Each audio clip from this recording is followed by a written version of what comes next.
Is God ruining your life?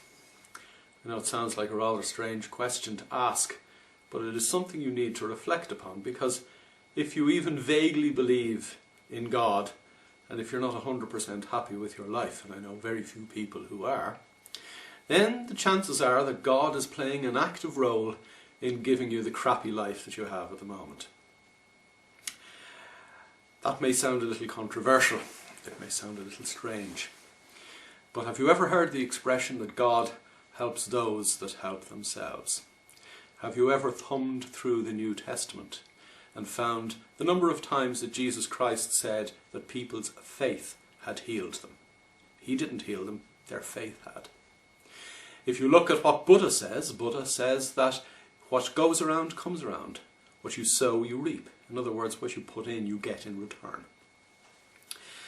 So the fact is that there are lots of people out there, possibly yourself included, who are praying to God for a better life, who are wishing for a better life, who are praying for things, and nothing really ever turns up.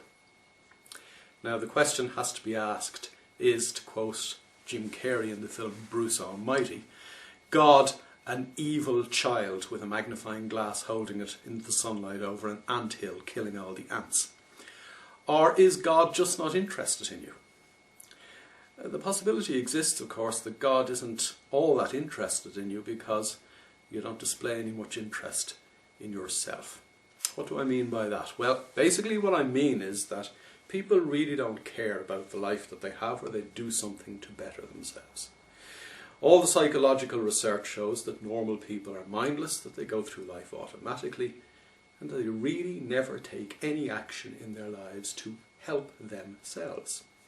Now, if God only helps those who help themselves, really, why is he going to be interested if you're not interested enough in helping yourself in the first place? Now, what does all this mean?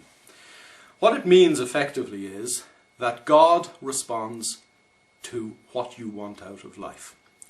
So all the spiritual texts say. Down the road here in Geneva, they're searching for the so-called God particle at the moment, and quantum physicists know for sure that the universe, or universal energy, or God if you want to put that label on it, responds to your intentions, responds to your expectations. I think the sad fact is, as psychological research proves, is that normal people haven't a bloody clue what they want out of life, or they keep changing their mind. And it could just be that God is ready to give you what you want when you say to yourself, well, actually I don't want that at all. In fact, I don't know what I want. In fact, sure, aren't I lucky to be alive? Or, you know, God will never give me anything because suffering is a good thing in this life, which of course is not said in any spiritual text at all. What is said in all the spiritual texts is that what goes around comes around, that you get what you deserve, and that God helps those that help themselves. You have to ask to receive, and you have to keep asking for the same thing to receive it and not chop and change. You actually have to grab your life by the horns, take control of your life and say to yourself, this is what I want out of life.